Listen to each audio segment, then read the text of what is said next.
Welcome, and thank you for joining us for Contemporary Art Taos 2020, the Artist Interview Series. The series consists of short interviews between myself and the artists in this exhibition, and is released twice a month for the duration of the show. I'm Nicole Dial-Kay, the Curator of Exhibitions and Collections for the Harwood Museum of Art, and joining us today is J. Matthew Thomas. Thanks for being here, Matt. Hi, thank you for having me, Nicole. So I couldn't quite fit Matt's work behind me today, so we're gonna instead look at a couple of images that I have here on my screen of the work that Matt has in the show. Just give me one sec.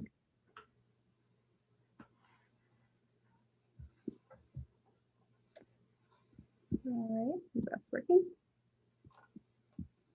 So the first work that Matt has in the show is called Breakline Quilt Construction. Oh, my apologies, my computer's moving a little slow with the zoom. This work is created out of Tyvek, weed block felt, ribbon, and thread. And you can see the patterns also behind me. And the second work, which accompanies this, is called CMU block, and it's created out of felt, thread, and a polyblend filler. So we're first going to talk about this work, but I'm going to stop sharing my screen.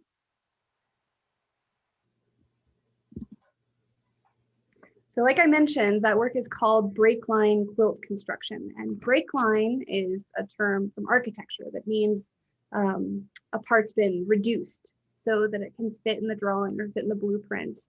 So you're a licensed and practicing architect. How has that informed your work?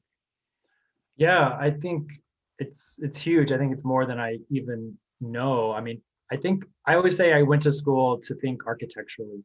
And so on one hand, I was trained in form and function, but also in space and light. And so I think it inherently is present within my work. And then I went on and got my master's in urban design. And so I think there's a function of systematic thinking, a macro scale thinking that plays in, that's always there.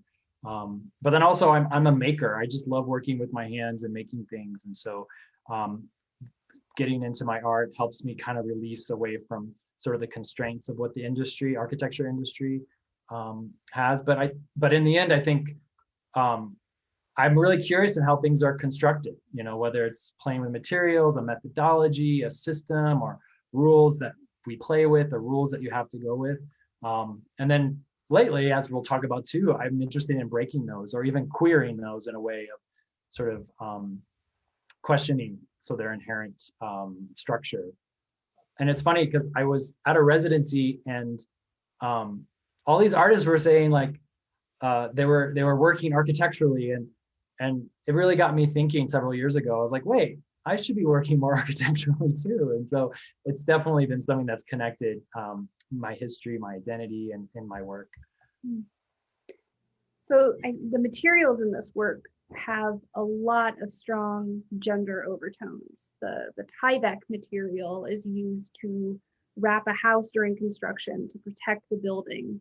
Construction, commonly a career that's associated with men's work, but the sewing that you use is something that we frequently think of as domestic work or women's work. It sort of goes on. The Tyvek has all of these color associations that are sort of masculine, muted tones, blacks and grays and whites, but you use hot pink thread for the sewing, where the insulation is hot pink. Same with the construction block. Construction block association with building, but it's soft, it's fluffy, it's, you know, this thing that we might consider feminine. So I'm curious, how have preordained gender roles shown up in your life? Yeah, I mean, that's a good question. That's a big question. Yeah, this latest series of work definitely addresses that binary, if you will. But honestly, I mean, I grew up in a conservative part of the country. So when we talk about preordained gender roles, it was embedded in me I think from the very start. You know, this gay kid growing up in Missouri, it was very confusing. I went to college in Kansas, and just 600 miles away, Matthew Shepard was murdered just for who he was. So I think in exploring my own identity, these preordained gender roles came in pretty much present with whether I was acknowledging it or not, I think at the time. And I think gender roles in the United States and American culture, it's thick, it's complex, but it's always in front of us and it's so exposed. And so, and with that, I think there is just a homophobia and a fear that comes with it. So if you don't fit that socially accepted sexual standard of performance, you don't really have a place. There's not a cultural space. And I think that is changing, definitely. But you don't go a day without this hyper feminization or hyper masculization of bodies. And so I think that determines your role, your acceptance, and even your power.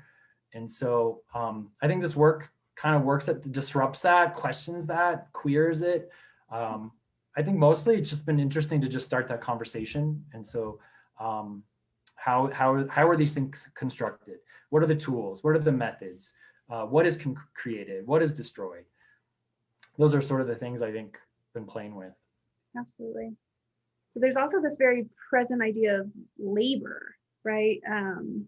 Physical, manual labor in construction work. And while maybe not as appreciated, very manual labor that takes place in domestic works and works around the house, or in works in upkeeping a home, taking care of a family.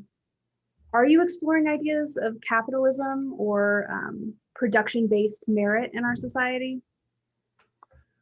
I mean, this work comes from a residency I did in Santa Fe Art Institute, based on labor. And so I think when you think about when you first meet someone, you ask them, what do you do? You know, and I think our country is really defined upon labor. The health of our country is based on economic measures, whether it's the stock market or unemployment numbers. And so our bodies are defined by labor, and it becomes about production. I mean, this whole country was pretty much founded on slavery. So we place value, or a lack of value, then on labor. And it's not equal. And so it's genderized in terms of one's access to their labor and their appreciation of labor. We've seen that this year with COVID, and all of a sudden people who could sew, all of a sudden became much highly valued in helping to reduce the spread of COVID.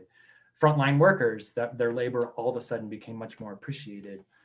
So I'm interested in kind of querying these values, these productions, these methods, and these tools. And so playing with quilting, sewing, mending, patching, but also construction and fabrication, and different materials like the pieces that we have at the Harwood.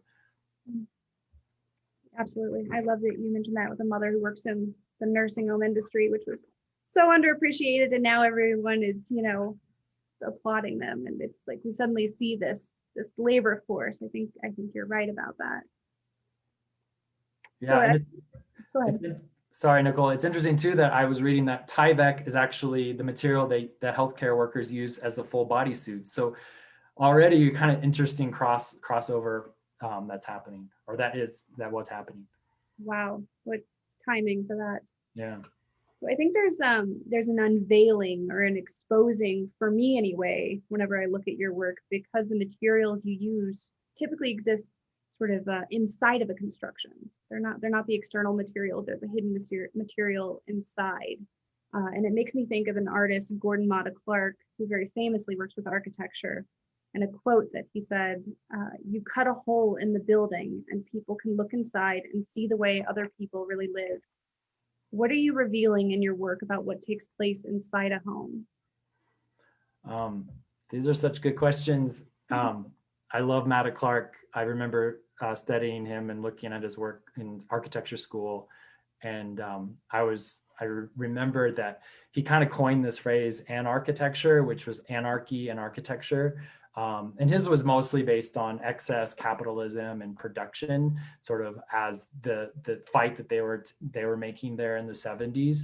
And so it makes me think about like adding another layer, maybe of gender and of this idea of the domestic or the binary of masculine and feminine too. And so I think that, as we mentioned before, those things sort of I think are inherent in our upbringing, and especially sort of a home. These, in most cases, people obtain their habits, their conditioning through their domestic sphere, whether it's with their mother, their father, their parents, their guardians, and gender is informed just by through those actions, whether however it might happen. And then even more importantly, though, I think we have this vision, this image of home as safety and security, and there's this comfort within it. And I think some of this work plays with those ideas and exposes it or questions it. We don't have an image now, but I have a brand new piece that I just posted that I did while I was in a residency in Nebraska in October, and it's called Pressure Quilt. And it uses the language of domestic comfort. So the quilts, the quilting, the materials, but it's using it to express more of a discomfort, a pressure. And in this case, it was actually, I posted it, I finished it actually on National Coming Out Day. So it's actually this emerging pink pressure coming from an upstairs bedroom. And so it's really speaking more to the social sort of sexual deviances that many kids might feel like, or families growing up or realizing that's within their family, the nonconformity, but also as sort of a beacon or a cry for help to be understood. So I'm super curious about looking at these as architectural details and what that queering might look like. So I don't know if that kind of answers your question, but Definitely does. I think that's perfect. So much of your work contains this repetition of pattern, oftentimes geometric like this. Is this an aesthetic decision or a conceptual decision? I think about that a lot, and I use geometric patterns as sort of a framework, a methodology, just like in science you would do with research, where it's sort of a logical system that guides me. It's just a nice inherent structure. There's a universality to it with like a DNA or just an essence of the natural world, sacred geometry that I've played with and really, really enjoy.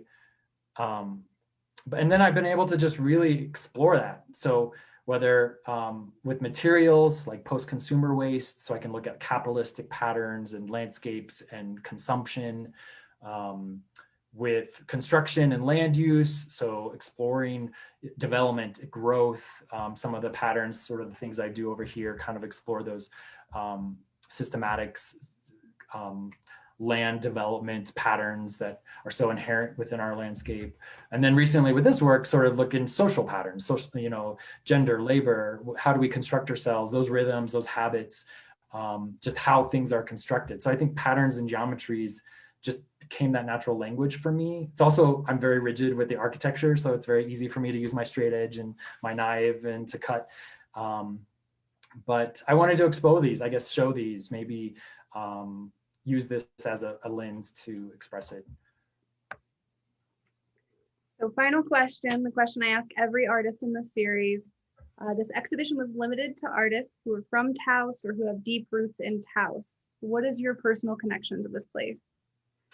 Wow, well, it's home for sure. I've been here 18 years. I've worn so many hats here. So I came here as an architect working in construction, and then I opened a bakery. I don't know if people remember that. I opened a bakery for a while.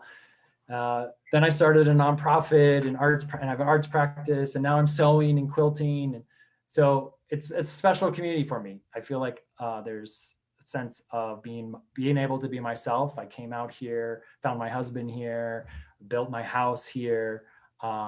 It never gets boring to me. It constantly challenges me and supports me. And I just think it's one of those places. I know there's challenges in this community, but I also often think about historically how Taos has been this refuge for LGBTQ plus and I was thinking like, from Agnes Martin, we think of Agnes, but there's Spud Johnson and Katie Wells. And then you had more of a non-binary, if you look at George O'Keeffe or R.C. Gorman. And so there's something there too that I find really beautiful about this community and all its struggles and its dysfunctions. For me, I have found my home for sure. That's perfect. Thank you, Matt.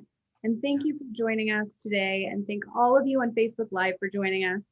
Tune in next time for a Christmas double release on December 23rd with Gray Mercer and Maria Zamora. Happy holidays. Stay safe out there. Thanks.